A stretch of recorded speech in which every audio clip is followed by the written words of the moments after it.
Now, it's great to hear two football brains get together and talk footy, and we've got two of the best right now. We introduce our first masterclass for the year.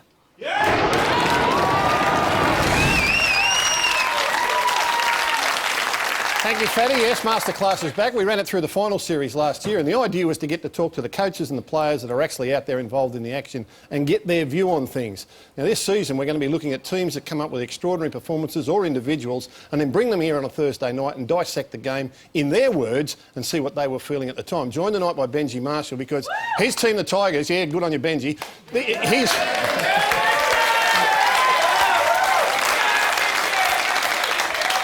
On the weekend, I thought this was the most stunning turnaround of all. The Tigers, very poor against the Roosters the Sunday previous. You only had 4 days to get ready for this Eels game.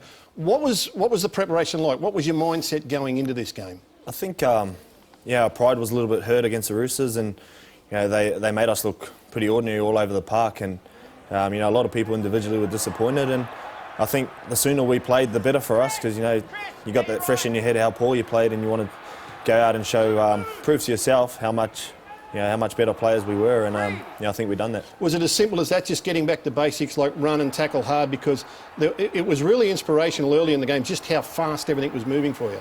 I think we know we can score tries. The most important part of our game needs to be our defence, and you touched on it in your column the week before, and when we defend patches where we're letting lots of points, we seem to struggle a bit, and I just thought that our middle of the ruck and our forwards deserved a lot of credit for the work they did do in the middle, and how it led to me playing as well. 2 points to me about your attitude during the game. First of all, at 9-0 early in the second half, you get a penalty in goal kicking range. You're the goal kicker, Robbie Farah's the captain, but you decide to keep the pressure on and go for the try, which you get, which to me is great positive thinking. Was that part of your mindset? Who made that decision? Oh, just on the field, how we're feeling at the time. It depends. Robbie's a captain, obviously, and I have a lot of say on what happens in the team. And I just thought we had them under the pump a bit there, and we were already 9-0. We didn't need to be 11, so go for the points. Well, it was pivotal because you got to 15-0 at that stage. And attitude, we all start the game with good intention. We go out to do our best for the 80 minutes, but that good intention will get tested at some stage during the match. And yours was tested because Parramatta mounted a comeback. You're leading 15-0, you're in control, suddenly 2 quick tries, and it's game on again. You've got to start again. What was going through your head at this stage?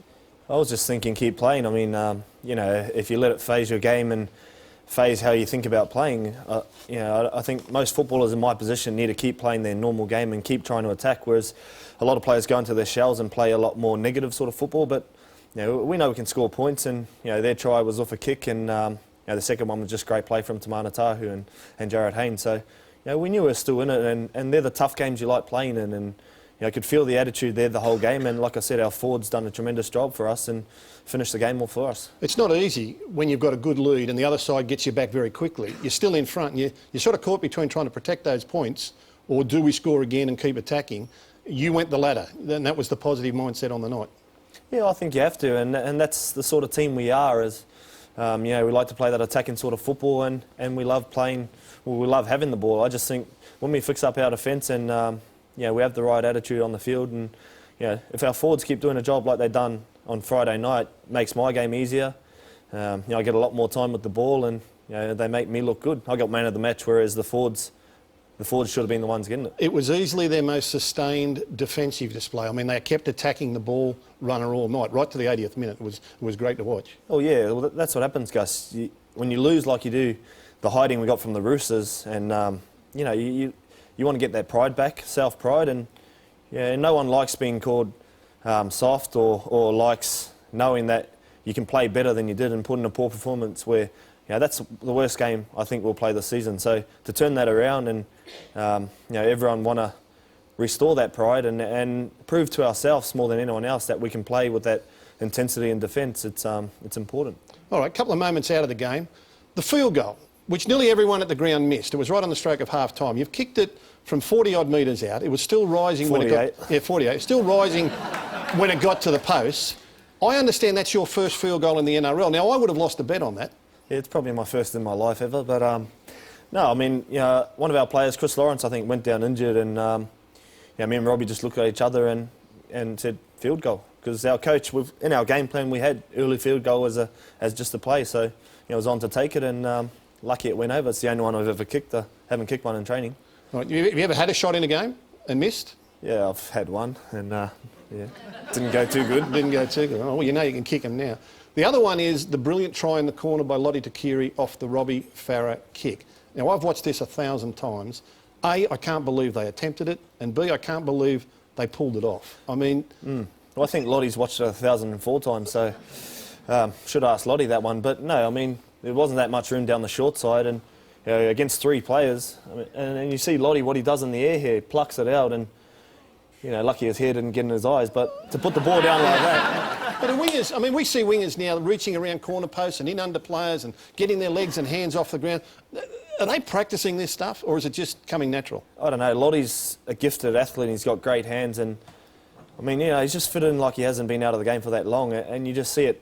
You want to see how big his hands are and how big guys like Bryson Goodwin's hands are. They're just freaks at getting the ball down. The other side of that, of course, is that was at a crucial point in the game. Say Robbie Farah kick goes dead in goal, and you meekly give back possession. Is your team prepared to wear that gamble and say, all right, they had a shot, let's get on with it? Well, we obviously are. We scored, so it's if that thing doesn't come off, that goes back to the mindset of our attitude in defence. We go back to the 20, start again, and just hold them down in their half where, it's harder for guys like Jared Hayne to play. I know when I'm attacking, you don't like playing out of your own half, so... All right, well, I want to get on to the main part of this, which is what I call the evolution of Benji Marshall as a footballer. And what I saw on the other night that gave me evidence of your improvement as a player, as a leader and as a thinker on the field. I want to go back to the first couple of possessions you got in the game, where you position yourself and what you do with the ball. And pretty much all night you parked yourself out on the left-hand side attacking the Parramatta right-hand defence. Your first possession, the Parramatta defence is pretty good, so you just go across the field and fold it back to your forward and put him back on the inside. On your second one, you're in the same position again. There's an interchange of passing, the ball comes to you. Parramatta's in good shape again, and you come up with this brilliant little short kick straight off the back of that. Couple of simple plays to the outside. It produces a try, but to me, you're saying to them, I'm going to use these ball runners, I'm going to kick, so don't come up and rush me. I've got a few things that I want to do. Yeah, well, it's easy to do that when you got guys like Chris Lawrence, who's so strong as a runner, and Chris Hyneton out on the edge, and Lottie all on that left edge that are so hard to contain. So it makes my job that much easier. But also, when teams are sliding off on me a bit, it's easier to drop someone off and play again, as you know. And they started doing that a bit, and for the kick for Lottie, gross up and in, the rest of them are sliding, no one's covering, so just play what you see, Gus. You just saw it and you just pushed it through. Well, that's what Tim coaches. So well, have a look at your other possessions in the second half, exactly in the same position on the field. And to me, you look like a surfer sitting out the back waiting for the right wave. You sort of let a few go, the ball will come wide to you again. There's not really a lot on for you. This time you'll play the short ball, 2 passes wide, the short ball into a little bit of a hole, no panic, didn't go good, okay, come back and try again. The ball will come wide, there you are in the same position again. The defence moves up, nice long ball to Lottie Takiri. So you've played inside, you've played short ball, you've played kick, you've played long ball. The next time the ball comes to you, 2 wide again in the same position, virtually the same setup. Again, you're going to play to the outside, but you play early. There really wasn't much on for you. So you just let the ball go and let your forward take the ball up. For me, that's the evolution in your game, because 3 or 4 years ago when you were younger, you'd have been trying to do something brilliant on all of those plays. You'd have been trying to flick pass or a kick or a dart and a fart and something or other, trying to get something happening, and balls would have gone out over the sideline. You'd have got yourself frustrated. Your first possession in the second half came when you decided not to kick for goal.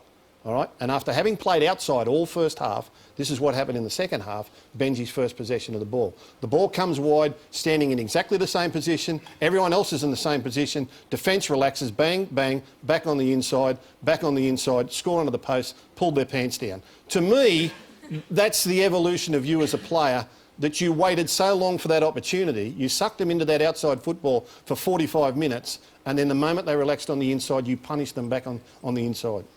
Yeah, I don't know. It's a lot to take in for you to say that, because I mean, over the years I've always had a lot of errors to my game, and I've always tried too hard, and I've always trying to go on for the miracle play. And this year I just think I've grown up a bit as a footballer and matured a bit, and I think I've always said it. I think my best is still yet to come, and it's a long way. I'm still a long way off it, but You just pick your times. I pick my times a lot better now. If nothing's on, give it off. If something's on, give it to Chris Lawrence. And that's the big difference. You're calm and you're composed and you're waiting for your opportunity. In fact, you didn't run the ball on the outside until the 74th minute of the game, where you looked up from a scrum win and you saw they'd put a second rower to mark you in Ben Smith off the scrum. Your eyes must have lit up because you held ready off, just ran around the second rower and took off for the prize. And that was the first time all night that you went dummy, dummy, go in the 74th minute. Yeah, it took a while. It helps when the coach is sending out messages to the trainers telling me to run the ball a bit more. I was just lucky I got through a gap there and, Lottie couldn't keep up, but never mind. It's just things, you don't plan that stuff on the field and, I think, like I said, our forwards, the quick play the balls they had, no one sees the quick play the ball. That makes it easier for me. Yep. No one sees the play before that we drag all the players in, which leaves me 4 on 3, Just little things that a lot of people don't see that makes me look better. I just watched your game the other night and I watched a bloke who knew his trade and knew himself and knew what he was capable of. That's all right, mate. Did you?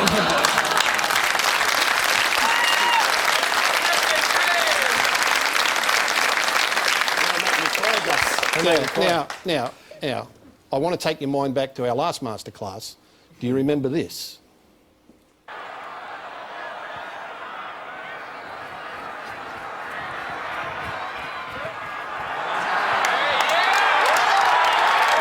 Explain to me why, when a simple pass will do, why you come up with that.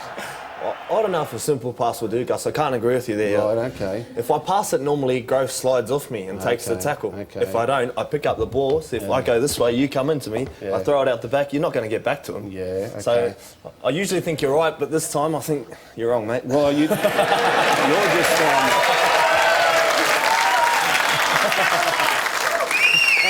and the fact, because it looks good. It looks good. You know where I'm going with this, don't you? Yeah, I do, mate. Yeah. 2 minutes before half-time the other night, 8-all, first tackle, and you come up with this little gem down near your own line. On your own line, a little flick pass back to Lottie Keary, who's only been playing with you for 3 weeks. What? Tell me. To tell you the truth, you talked about me picking my times good and coming along as a player and that's probably one of the things that sometimes does let me down. I still pull the old flashy play. I don't want you to stop. I'm just calling bullshit on the previous excuse. Oh, that's okay. all. I think it's terrific. But you've obviously got the confidence in yourself that the scoreboard and the clock doesn't worry you.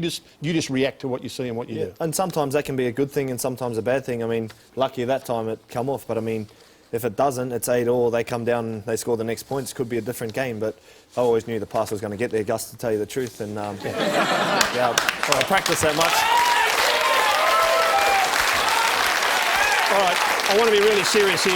And I mean this, I want to be serious because I think sometimes we need to take stock and just remember what we're looking at here because you came into the football, into the NRL as an exciting young talent, your team won a comp, but in that time you've had 4 major shoulder reconstructions, you've had fractured cheekbones, you've had posterior cruciate ligament damage, you've spent a mile of time out of the game, you've come back from injury, not 100%, but done it for your team, and here you are now at, 25 years of age.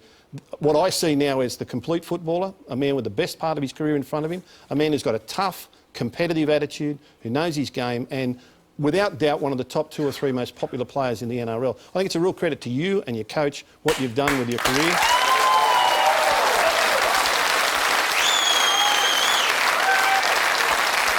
I mean that, and you're to be admired for it. Thanks for joining us on Masterclass. Fatty, back to you. Thanks, Gus. Nice work.